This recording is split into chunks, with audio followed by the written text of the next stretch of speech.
Vamos aí para a nossa quinta aula, né, de ajustagem. Agora vamos falar sobre a operação de furar, tá? Beleza? Sobre a furação. Então vamos começar. Pessoal, para fazer a operação de furação, a gente utiliza dois equipamentos juntos, né? Na verdade, um equipamento com uma ferramenta. O equipamento é a furadeira. Somada à ferramenta, que é a broca, a gente faz a operação de furação, beleza? Mas as furadeiras são utilizadas também para outras operações, como por exemplo, escareamento, alargamento, rosqueamento, rebaixamento. Então nessa primeira imagem, por exemplo, você tem um rebaixamento, né, onde você faz aquela entrada normalmente para a cabeça de parafusos, né, ou pode ter outras funções também. Então você utiliza, né, uma ferramenta diferente com a furadeira e faz o rebaixamento. Você pode utilizar também os alargadores para alargar furos, tudo bem?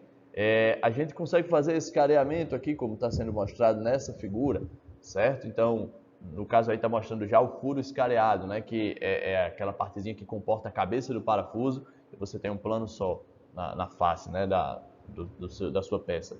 E aqui a gente tem, né, as partes de uma furadeira de coluna, para quem tiver mais curiosidade, dá uma olhadinha aí, ok? Nós vamos já falar sobre os tipos de furadeiras. Bom, então, os tipos de furadeiras que a gente tem são as fixas normais e as portáteis. Na ajustagem, é mais comum a gente utilizar as fixas normais, certo? Principalmente as furadeiras de mesa ou bancada e as furadeiras de coluna, tá? Aqui na oficina, nós temos os dois tipos, beleza? Então, olha só, além das furadeiras fixas, né, de mesa e de coluna, tem também as radiais, e tem as múltiplas, né, que são mais furadeiras industriais, beleza? Não é tão comum de se ver na oficina. E as portáteis são as mais comuns de todas, acho que muita gente deve ter em casa aí, né? Nós temos as elétricas e, em desuso, as manuais, ok? Então vamos lá. A principal aí, furadeira de mesa ou bancada, ó, vou até mostrar para vocês aí, é da nossa oficina, beleza? Então nós temos aí algumas furadeiras de mesa, mais lá para trás nós temos uma furadeira de coluna, mas não vai dar para ver aí, ok?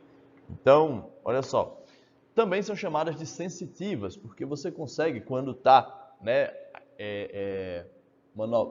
você está manuseando aqui o manípulo, né, da furadeira de bancada, descendo, né, o fuso da máquina ali, você consegue sentir, né, se você está apertando, se está tendo muita resistência ou pouca resistência, o quanto que está vibrando, beleza? Se está avançando ou se não está, a broca. Então, ela é uma furadeira que a gente chama de sensitiva, ok? Então, devem ficar apoiadas sobre uma mesa de madeira ou metal, como vocês viram aqui, né? E é possível que o operador tenha noção por tato, se a furação está ocorrendo corretamente. Ainda tem a opção de mudança de velocidades por polia e correia aqui em cima, né, você tem a indicação. A gente vai ver isso mais à frente. Furadeira de coluna já é uma furadeira um pouco mais robusta, mas tem mais ou menos ali o mesmo esquema. Ela também é sensitiva, ó, você também manuseia, né, o manípulo, né, e possui base aparafusada no chão, vocês podem ver aqui, né, e pode ter alteração de velocidades por jogo de correias e polias, e possibilita a furação de elementos com formas complexas. Então, o jogo de correias e polias também fica aqui nessa parte, ó, beleza? Então, é muito parecida com a de bancada, só que ela é fixada no chão, ok? Furadeira radial, o sistema de cabeçote móvel, aqui está o cabeçote móvel aí, né? Elimina a necessidade de reposicionamento da peça quando se deseja executar vários furos. Então você posiciona a peça, certo?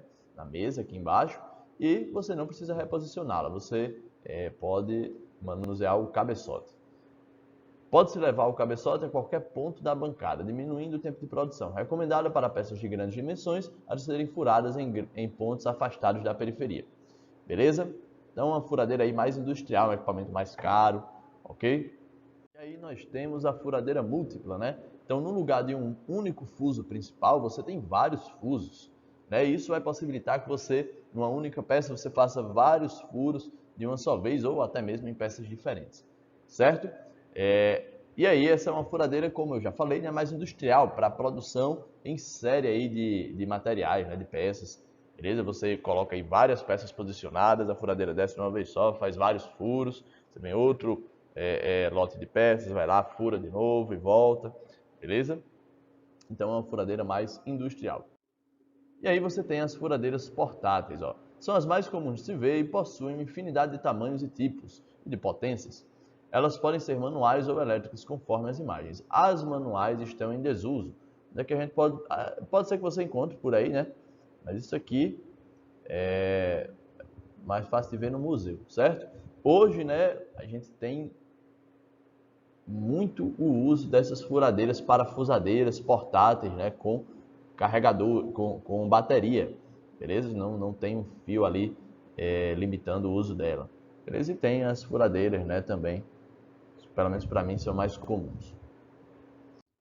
Pessoal, em relação agora a como a gente deve fazer os furos utilizando a furadeira de bancada, que é o que a gente utiliza aqui, né, na ajustagem, né? A gente utiliza mais a furadeira de bancada ou a furadeira de coluna. Isso também vai valer, portanto, para a furadeira de coluna. O que é que a gente deve ter sempre em mente? Depois que a gente marca, né, os locais para furação com punção, vocês dêem uma olhadinha lá na aula de traçagem, a gente vai marcar, né, o local para fazer o furo com punção, vai lá, coloca punção. Se ele for automático, né, aperta ele para a mola dar o golpe e marcar, ou se ele não for automático, você vai com o martelo e faz a marcação com punção, beleza? Então, marcou, qual é o próximo passo? Determinar a velocidade, né, o RPM da sua furadeira. Para você determinar isso, você precisa levar em consideração dois fatores. O diâmetro do furo que você está fazendo, né? Quanto maior o diâmetro do furo, menor deve ser a velocidade da sua furadeira. E quanto mais duro o material ser perfurado, menor deve ser a velocidade, tá? Então, uma aplicação muito simples é quando você pega um material que é mais dúctil, né, como o cobre, e eu vou fazer um furo pequenininho no cobre. Posso colocar uma velocidade mais alta, mas aí se eu estou pegando, né, um aço, né, que tem mais carbono, e vou fazer um furo ali de 10 milímetros, digamos, certo? Eu vou ter que diminuir a velocidade de corte, vou ter que utilizar, antes de utilizar a broca de 10 milímetros, eu vou ter que fazer um escalonamento, né? Começar com uma broca menor, depois ir para brocas maiores, a gente vai falar sobre isso já já. E aqui a gente tem uma indicação, ó, de velocidade de corte, certo? Vamos lá, ó. Chapa de aço SAI 1020, né? A velocidade de corte ficaria entre 25 e 30 metros por minuto. Aí a gente tem que calcular, de acordo com o diâmetro do furo, né, quanto vai ser o RPM aí da nossa máquina. Né? Por exemplo, para um latão, aí você já pode utilizar uma velocidade muito maior, de 80 a 100 metros por minuto. E aí, para determinar o RPM, isso aí é a velocidade, tá? Metros por minuto é velocidade, né? Distância por tempo. Né? Para determinar o RPM, a gente vai determinar a distância, só que agora, né, a distância do arco, tá? Quantas rotações a gente tem por unidade de tempo. Aí a gente determina, né, o RPM. E a equação para determinar é a velocidade de corte vezes 1000 dividido pelo diâmetro da broca vezes 3,14, que é o π, ok? Então, diâmetro vezes 3,14 dá o perímetro ali da broca, ok? Então, velocidade de corte vezes 1000, né? Isso aí tem que ver qual é a unidade aí que se está utilizando para essa velocidade de corte. Então, daqui a pouco a gente faz umas continhas, né, para verificar isso. E aí, olha só, o que é interessante. Depois que a gente calcula, a gente vai colocar o RPM. Aí tem já um ponto legal aí. Nas furadeiras de bancada, muitas delas vêm aqui, ó, com essa indicação, dizendo, para um diâmetro de tanto a tanto, o RPM deve ser tanto. Diâmetro de tanto a tanto, o RPM deve ser tanto. Isso para um material específico, certo? Como o aço 1020, por exemplo.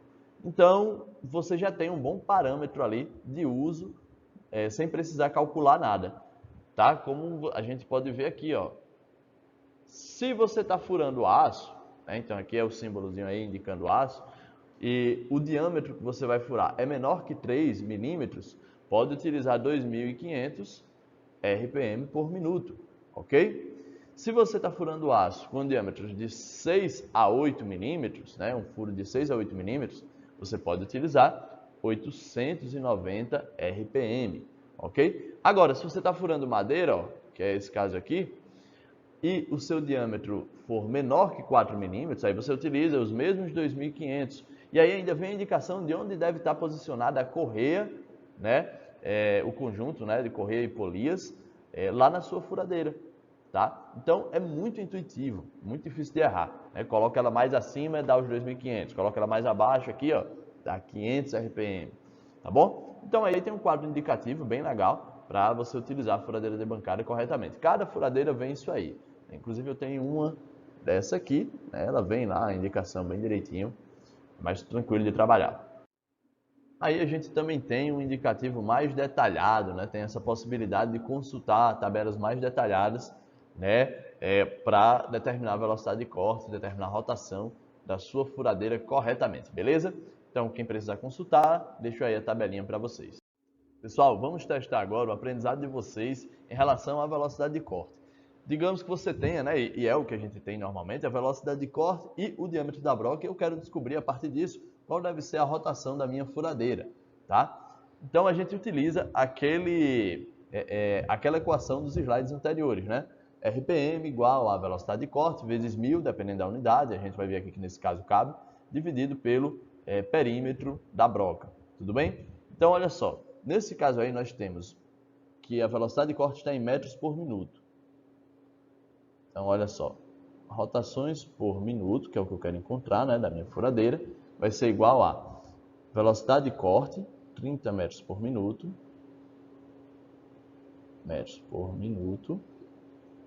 certo? Vezes 1000, por que o 1000? Para transformar o metros ali, né, vou colocar aqui minutos, para transformar o metros aqui, porque é metro por minuto, tá?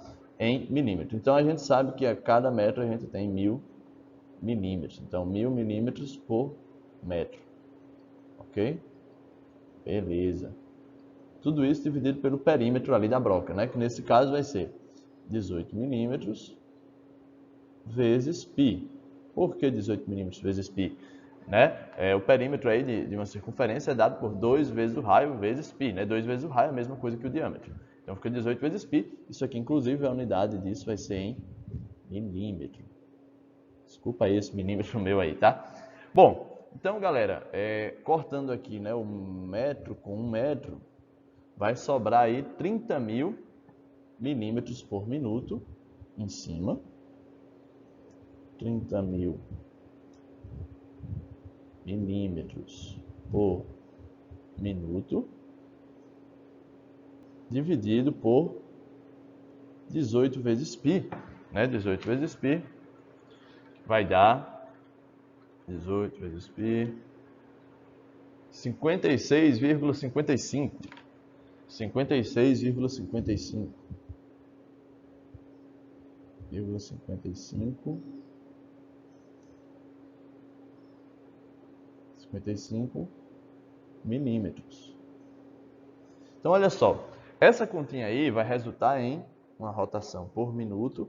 A rotação, né, é uma unidade, na verdade, né, que não existiria aí. O milímetro corta com o milímetro, né, o minuto vai para baixo e você fica, né, ali você sabe que ali são revoluções, né, por minuto, ok? Mas aí você não tem a parte da revolução em cima, tá bom? Eu poderia até ter colocado, né, 18 vezes π, né, vai ser tantos milímetros por revolução, tá? Aí a revolução passaria para cima, você fica com revolução por minuto, certo? Porque justamente o perímetro, né, é a unidade de comprimento por revolução, legal?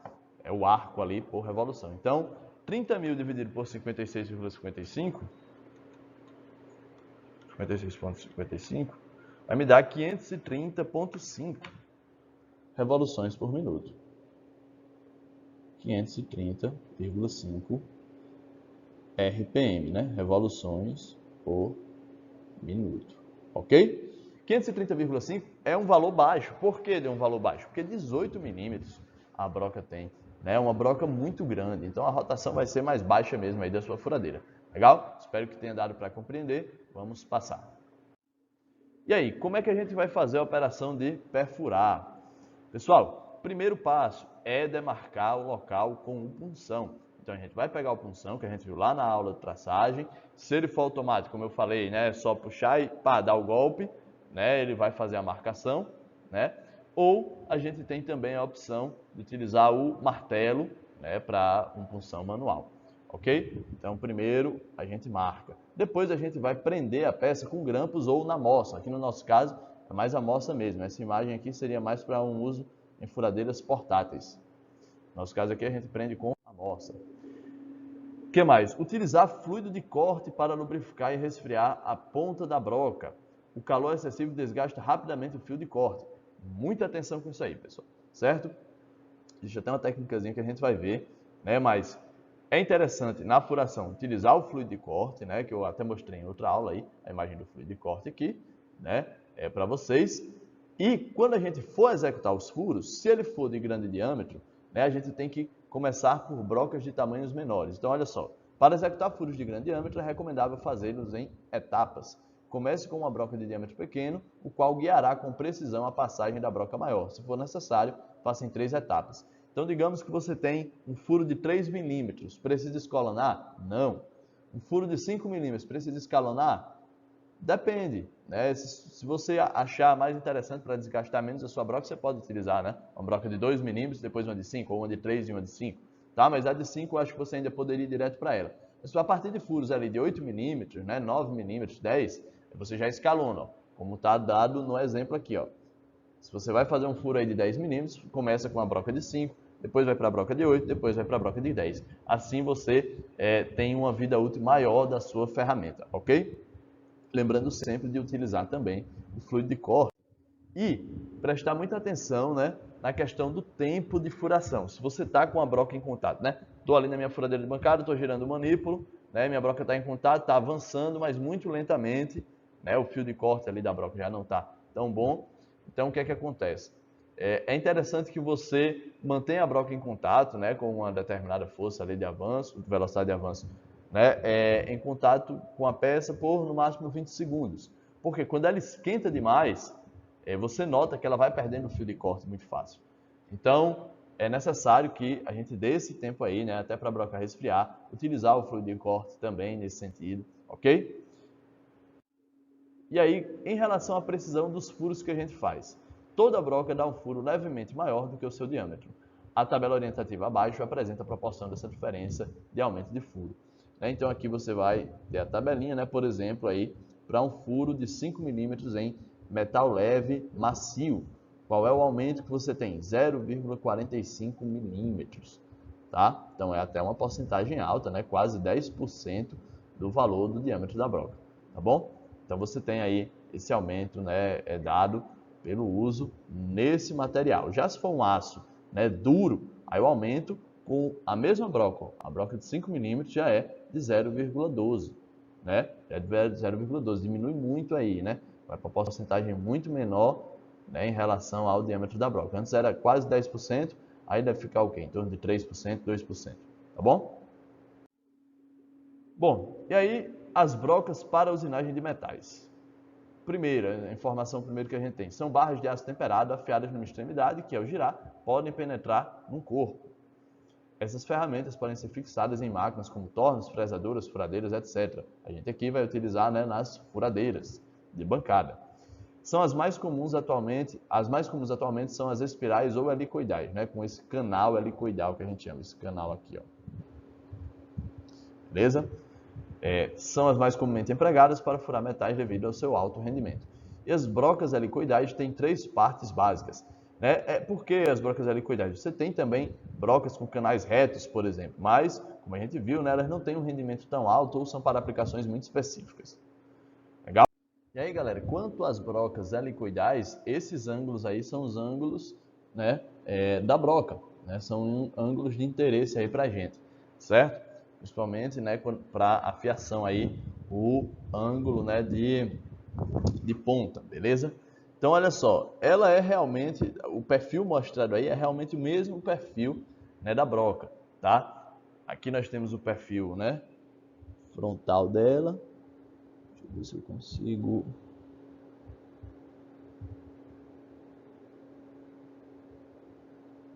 Olha só, perfil frontal aí, tentando deixar igualzinho do desenho. Mas se você pegar a broca e for olhar, ela é exatamente aquilo que está ali, beleza? Aí você tem, ó, dependendo do modo como você colocar, você tem essa imagem aqui, né, ou essa daqui, certo? Basta você girar em 90 graus aí a broca que você consegue ver cada um. Então aí tá um perfil, você dá uma girada, Você já vê que mudou para aquele perfil da outra imagem, beleza? E daí você consegue tirar os ângulos, ok? Das brocas helicoidais. Legal? Você, na verdade, já tem esses ângulos, né? Você só consulta, né? E o ângulo de ponta aí é o de maior interesse, no fim das contas. E aí, galera, a gente tem alguns tipos de brocas, né? De acordo com o uso para os diferentes materiais e de acordo com os ângulos de ponta. Olha só, por exemplo, a broca tipo H serve para materiais duros, tenazes ou que produzem cavaco curto. Os ângulos de ponta são de 80, 118 e 140, sendo de 118 o mais comum de todos, certo? E a aplicação para materiais prensados, PVC, ferro fundido, duro, latão, bronze, aços de alta liga, ok? Então dá uma olhadinha aqui nessa tabela para vocês verem essa parte também.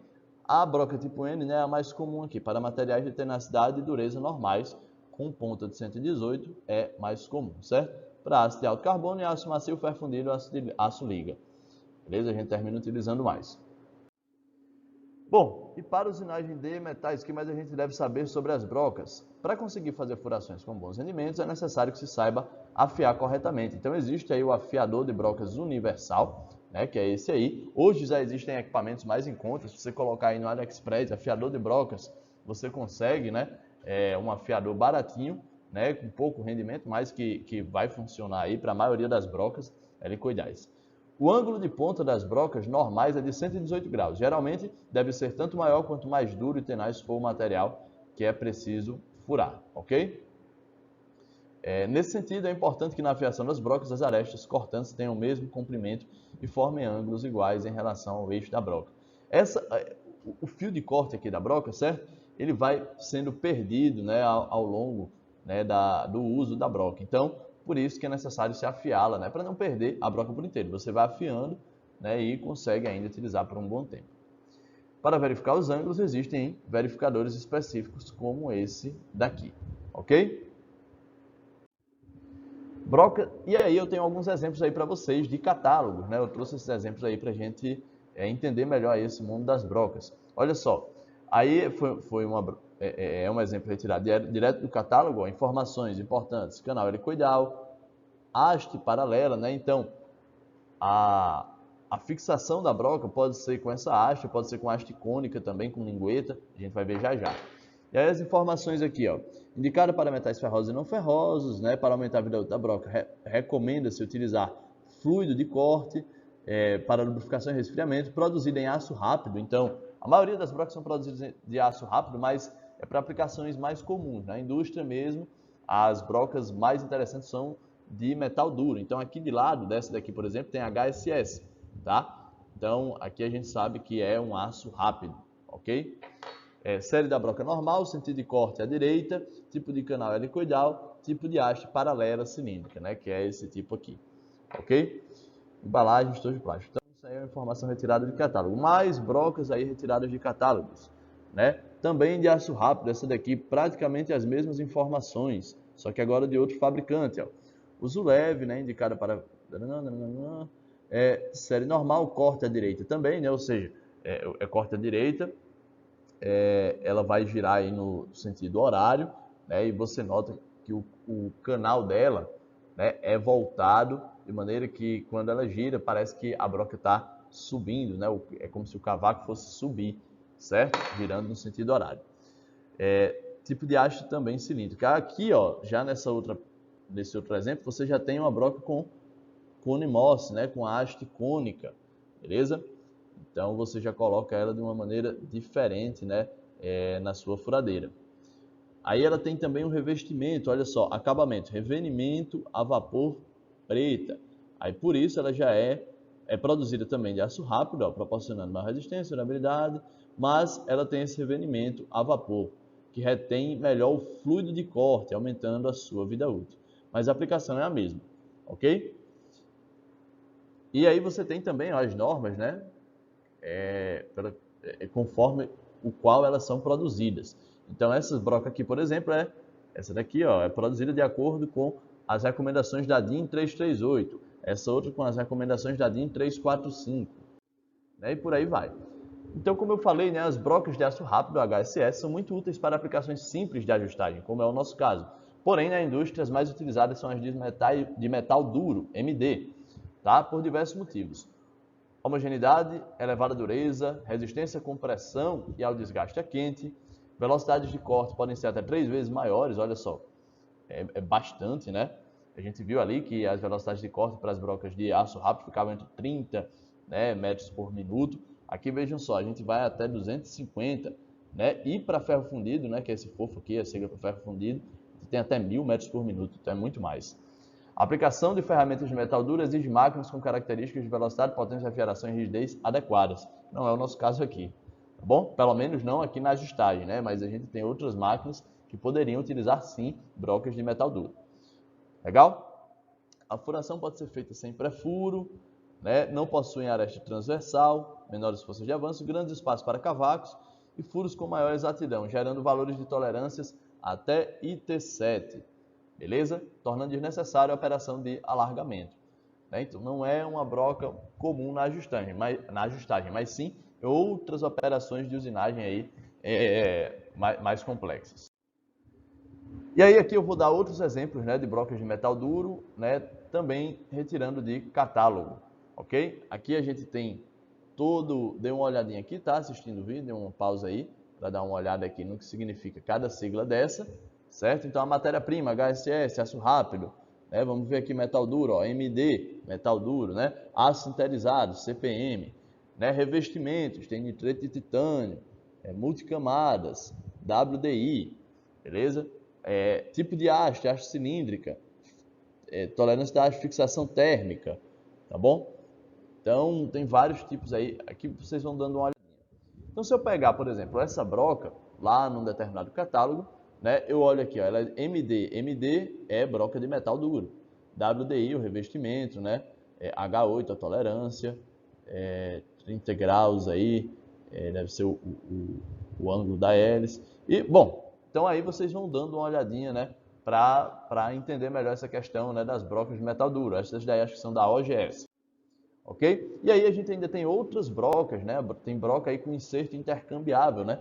Elas têm essas pastilhas aqui, né? O que a gente chama de Cermetis, beleza? Que a gente consegue, depois que você mantém o corpo da broca e troca só a ponta, beleza? Então troca essas pastilhas. E tem outros tipos também, como brocas, só que aí não são mais brocas utilizadas aqui na ajustagem, né? São para outras aplicações diversas, ó. Brocas de 3 pontas de aço rápido são utilizadas para madeira somente, mas você tem também, na verdade, brocas de 3 pontas utilizadas para aço, viu? Essa afirmação não está exatamente correta, certo? Mas é mais comum para madeira. Broca para concreto, uma broca para concreto, ela já, você consegue identificar a diferença, eu trouxe um aqui para a gente ver, ó. Ela tem a ponta de metal duro e é utilizada na furação de concreto. Olha só aqui, ó. Broca para concreto, broca para aço rápido. A diferença principal é na cabeça, ó. Opa. Caramba, não estou conseguindo. Pronto. Olha só, esse daqui é para concreto, aço, broca para aço, beleza? E plásticos. Então, para concreto, veja que ela tem, né, essa ponta aí de metal duro, é bem diferente, então você consegue identificar com facilidade. E aí tem outros tipos, né? Broca de centrar, né? Serve para fazer furos de centro e devido à sua forma executam numa só operação um furo cilíndrico, o cone e o escareado do furo. Ó, que interessante. Né? Os tipos mais comuns de broca de centrar são broca de centrar simples, né? De acordo com a DIN 333A, e broca de centrar com chamfer de proteção.